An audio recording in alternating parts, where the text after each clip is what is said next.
Mesdames et messieurs, bonsoir. Bienvenue à la séance régulière de la municipalité de Saint-Orsen. On est à la salle SVVF du Centre communautaire Morneau. Il est présentement 20 heures.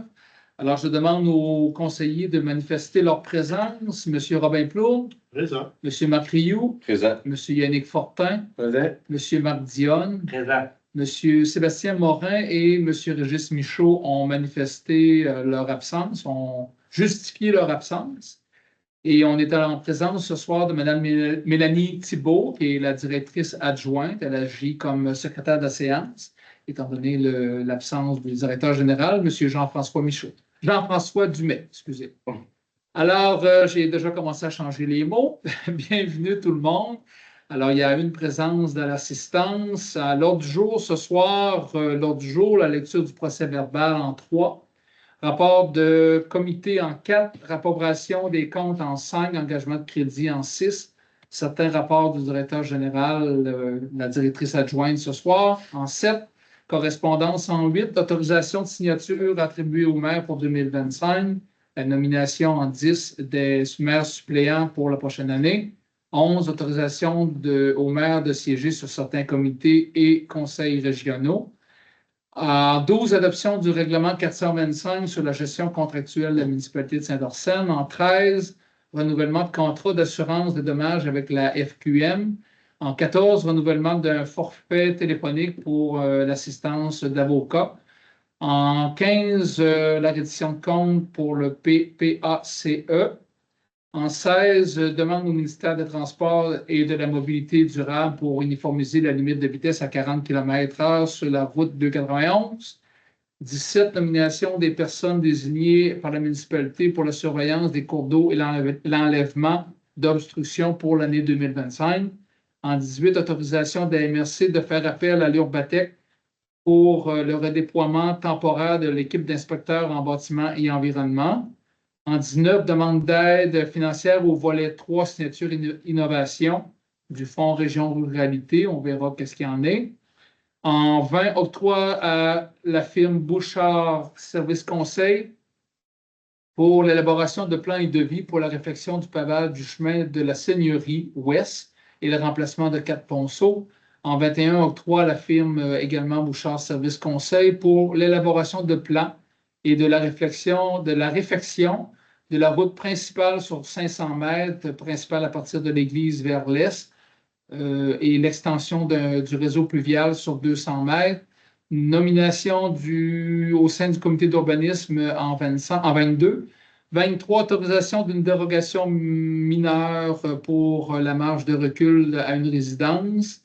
En 24, on refuse une dérogation pour l'emplacement d'une résidence au 13 chemin des Pionniers. En 25, autorise le dépôt d'un projet pour l'achat d'équipements sportifs, une demande d'aide au programme Circonflexe. En 26, affaires nouvelles, messieurs, avez-vous des choses? Non. En 27, une période de questions pour les citoyens présents. Et en 28, levée de l'Assemblée. Une proposition pour l'ordre du jour. Bravo. Monsieur Marc Rioux. En 3, lecture et adoption du procès-verbal du 7 octobre 2024. Les membres du Conseil en ont pris individuellement connaissance de ce procès-verbal de la séance ordinaire du 7 octobre. Alors, comme d'habitude, les membres en renoncent à la lecture et s'il n'y a pas de questions ou modifications à y apporter, je prends une proposition. Bravo. Monsieur Yannick Fortin, ça va pour tout le monde? Oui. En 4, rapports de comité, MRC, on nous a présenté un peu les barèmes du programme Signature Innovation, là. Alors, ça concerne les projets où il y a une économie d'énergie en lien avec l'environnement et tout. On va voir ce soir qu'on va faire le dépôt d'un projet. Alors, évidemment, les critères de sélection vont être basés beaucoup sur la qualité du projet en lien avec l'objectif du programme. On nous demande de faire le dépôt de nos projets. Après ça, il y a eu certaines discussions, peut-être plus pas nécessairement d'ordre public, je vais dire ça comme ça. Je vais passer mon tour. On va faire le tour de table. Monsieur Rioux. Moi, je n'ai rien de spécial. Ça va. Monsieur Yannick. Rien, moi. Ça va. Monsieur. Moi, c'est correct. Ça va. M. Robin? Tu rappelles, branche de reconnaissance de bénévoles et d'accueil des nouveaux arrivants dimanche, organisé par le comité de développement. Dans notre dernier projet avant les fêtes. Avant les fêtes, voilà. Est-ce qu'on sait un peu le nombre de participants? Oui, à date, il y a 138 personnes inscrites. Donc, on va faire brunch ici au centre Bordeaux. Il y a de la place pour 150 personnes. Donc, on va être correct. On n'aura pas besoin de bouger de tente. Parfait. Alors, merci, puis bienvenue à ceux qui vont être là.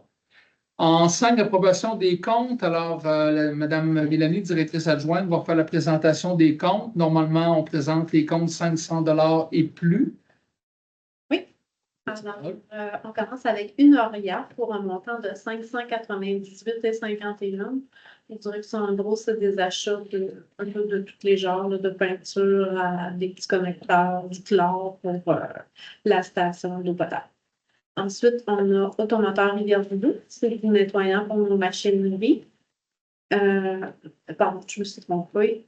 C'est béton provincial, du béton pour le bris de près du 70 rue des Pins, qui a coûté 816,45 $. On a le Carrefour du camion pour 2138,49 $. C'est une inspection et réparation de nos camions.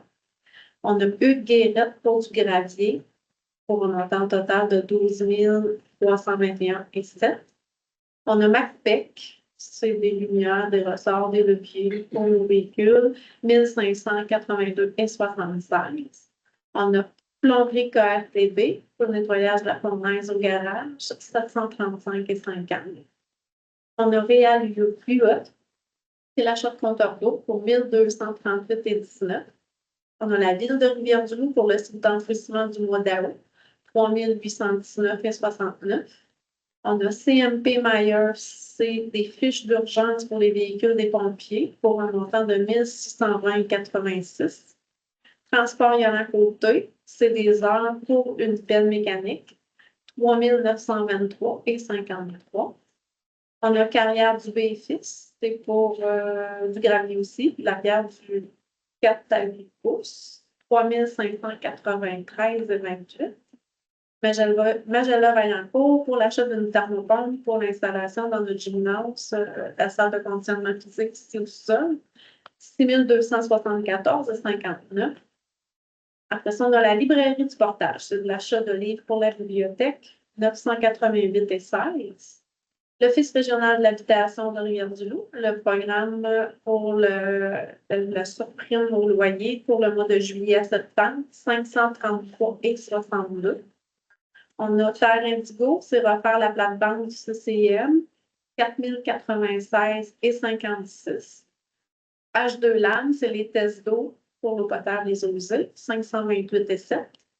On a Evalco, le rapport d'évaluation pour l'église, 1724,63 $.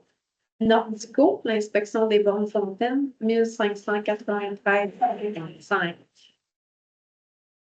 Pour un montant total de nos dépenses de 52 027,83 $.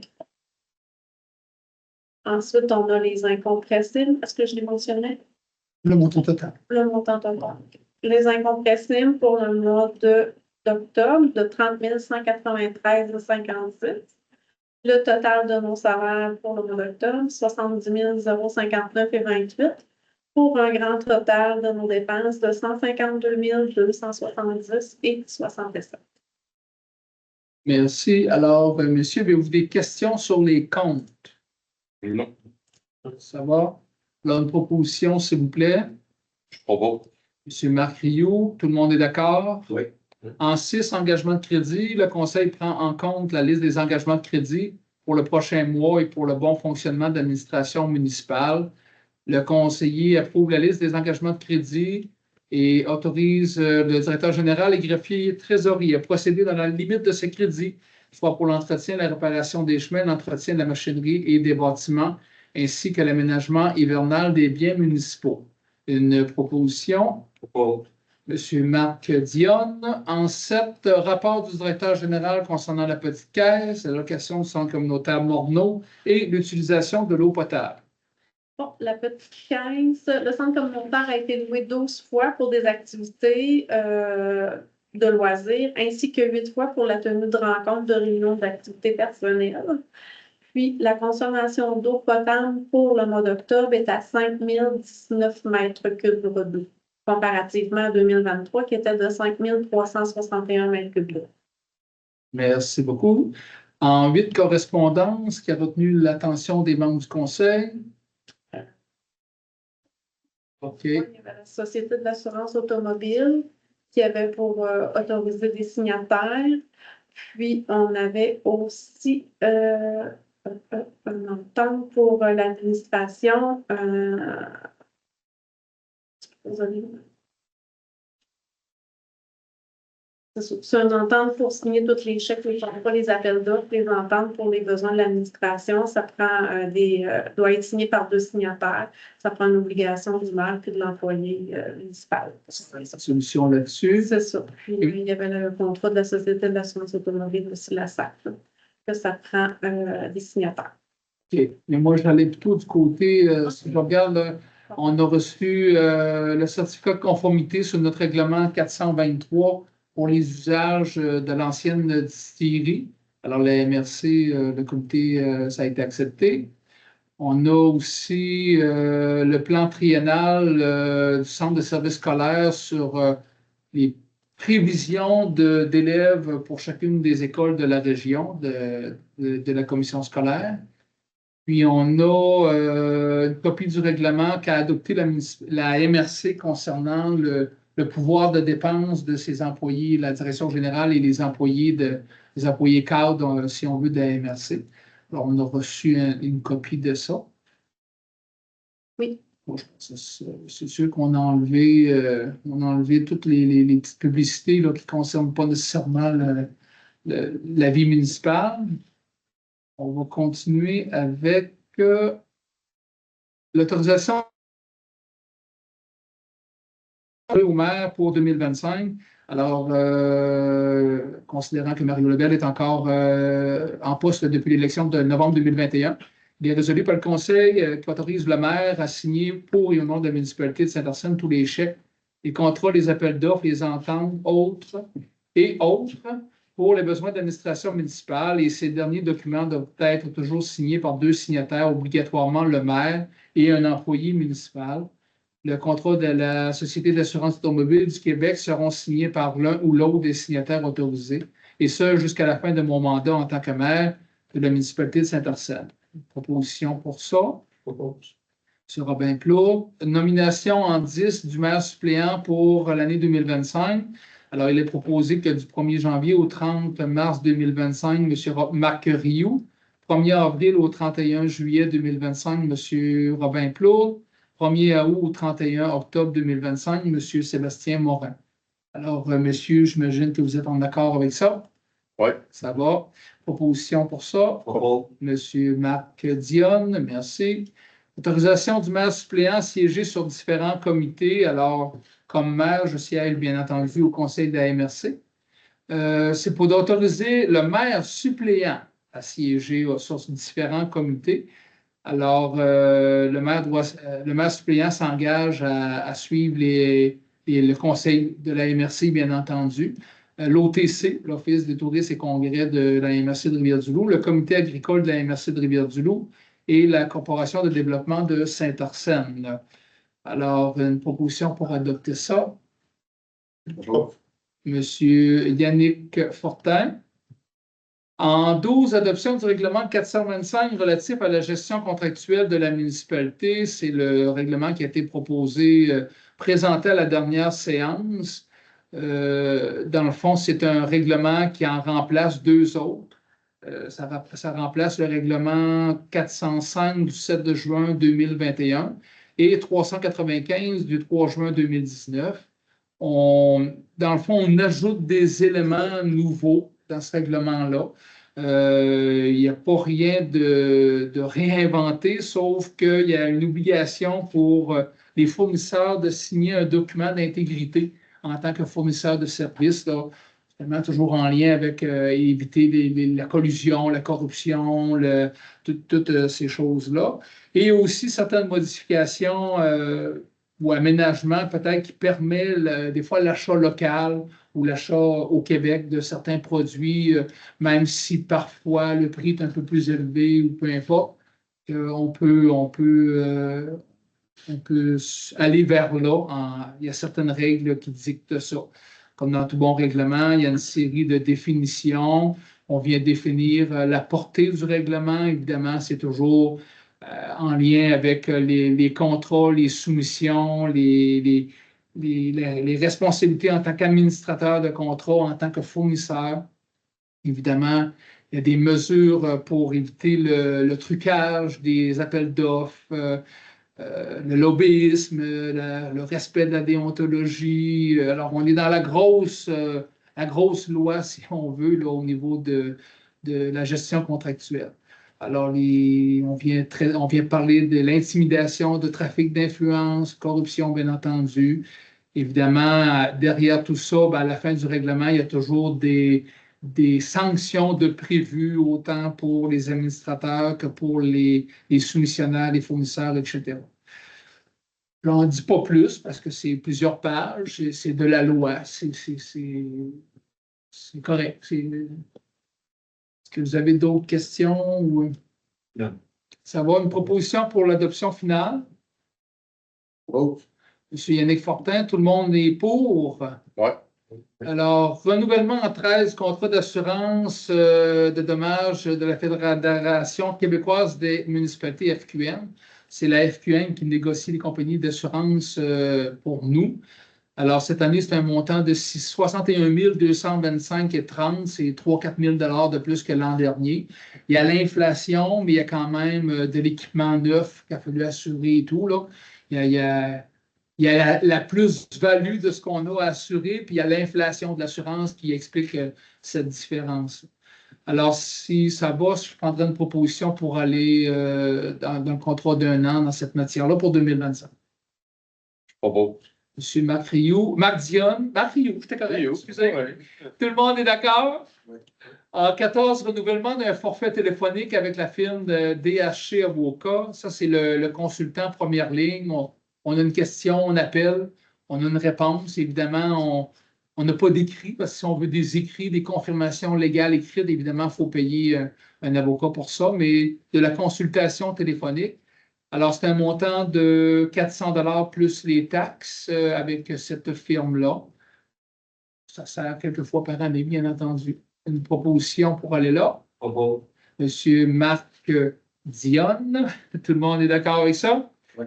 En 15, PPA-CE, c'est la reddition de compte pour les travaux effectués avec le programme d'aide financière, d'aide à la voirie locale, le volet projet particulier d'amélioration par circonscription électorale. Ça, c'est la petite subvention du député là, de 15-16 000 qu'on a chaque année, là, qui n'est pas trop indexée en passant. Ça mériterait peut-être un commentaire dans ce sens-là.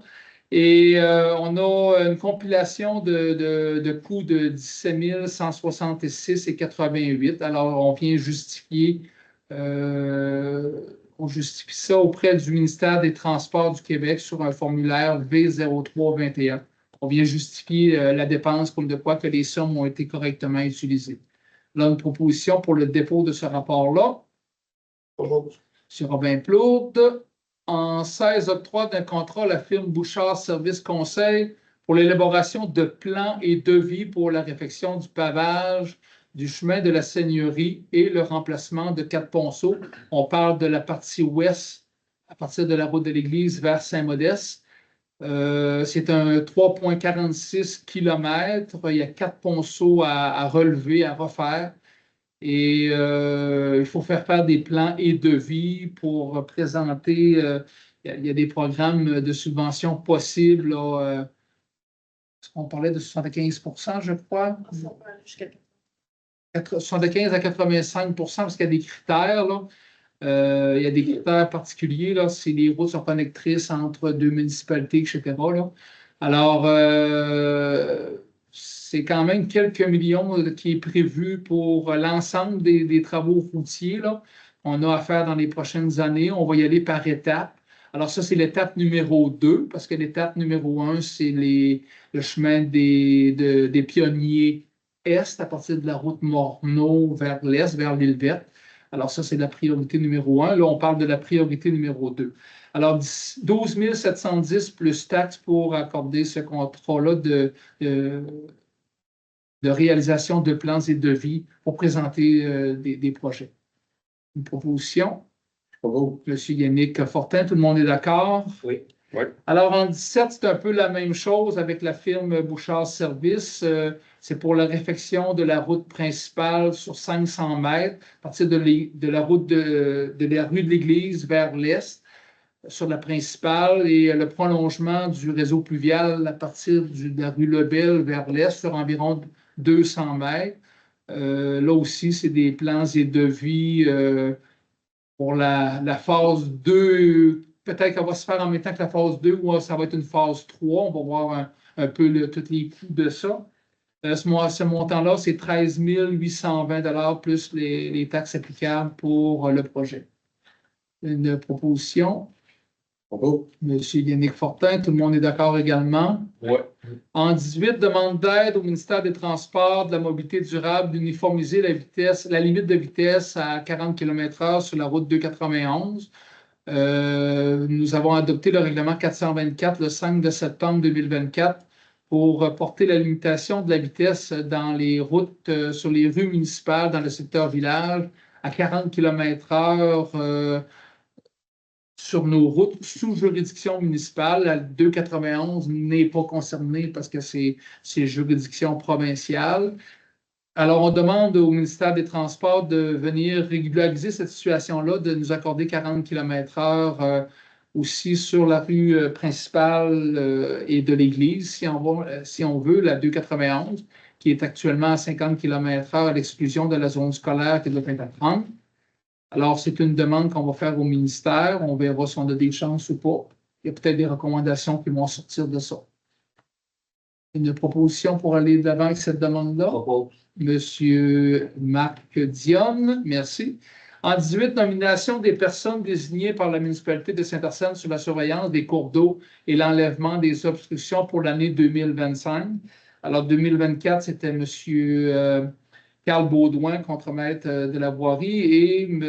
Jean-François Dumais, directeur général substitut de M. Carl, et c'est pour renommer ces gens-là pour l'année 2025, et on doit transmettre l'information à la MRC pour notre dossier, si on veut.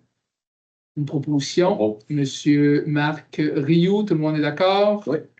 En 18, autorisation de la MRC de Rivière-du-Loup de faire appel à la firme Urbatec pour un redéploiement temporaire de son équipe d'inspecteurs en bâtiment et en environnement. Dans le fond, la MRC doit être 4 personnes qui font de l'inspection municipale. Il y a une personne qui a quitté pour une autre municipalité et une autre qui a quitté probablement pour un autre mandat ailleurs. Alors, ils tombent 2 sur 4 et ils vont avoir besoin de renforts et ça va être fourni par l'équipe Urbatec, une équipe de l'extérieur. Et évidemment, on peut être appelé à faire affaire avec eux. Alors, ils nous demandent comme une autorisation à ce que la MRC puisse faire affaire avec Urbatec. Et nous, par ricochet, on risque d'être impactés par ça. Alors, une proposition pour aller de l'avant. Oui, M. Marc Rioux. Merci. En 19, demande d'aide financière au volet 3, signature innovation, c'est dont je parlais un peu tantôt, du Fonds Région Ruralité de 2020-2024 qui a été présenté par la MRC. Alors, ça concerne l'axe 6, l'énergie renouvelable. Alors, au niveau services municipaux et publics, on a pensé que l'installer dans le parc Élie-Mailloux de l'éclairage solaire, ça pourrait être intéressant dans l'ensemble du projet du parc. Évidemment, la subvention majeure pour les jeux et tout nous a été refusée au même titre que toutes les infrastructures sportives régionales. On a quand même possibilité d'avoir une subvention pour l'éclairage. On a déjà une subvention pour les sentiers, les trottoirs, parce qu'on veut relier la rue de la Fabrique, la résidence Oncle du Clocher et le HLM pour venir ici à la rue des Loisirs pour avoir accès aux services soit municipaux ou aux services de dépanneurs. Alors, on va faire une demande à ce programme-là. Alors, si on est accepté, on aura peut-être 2 projets de réaliser. On va le faire par étapes, étant donné qu'on n'a pas la subvention majeure pour faire tout en même temps. Alors, on va faire un dépôt à ce programme-là. C'est pour autoriser le maire et le directeur général à signer cette demande de projet de subvention. Bravo. Ça va, M. Martineau, tout le monde est d'accord? Oui. En 20 nominations au sein du comité d'urbanisme, le comité d'urbanisme, il y a 2 personnes démissionnaires, M. Maurice Lemelin, qui était là je dirais même plusieurs dizaines d'années. Alors, puis M. Julien Dion, un peu moins longtemps. Alors, pour pallier ces remplacements-là, il y aurait M.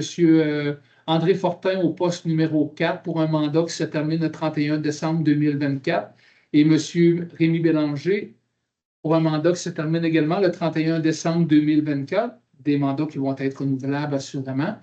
Et c'est pour nommer ces 2 personnes-là. Et j'ajouterais peut-être envoyer un mot de remerciement aux 2 personnes qui nous ont quittés. Là. Ça serait peut-être une petite reconnaissance. Alors, une proposition pour l'acceptation de ces 2 personnes. Je propose. M. Robin Claude, tout le monde est d'accord? Oui.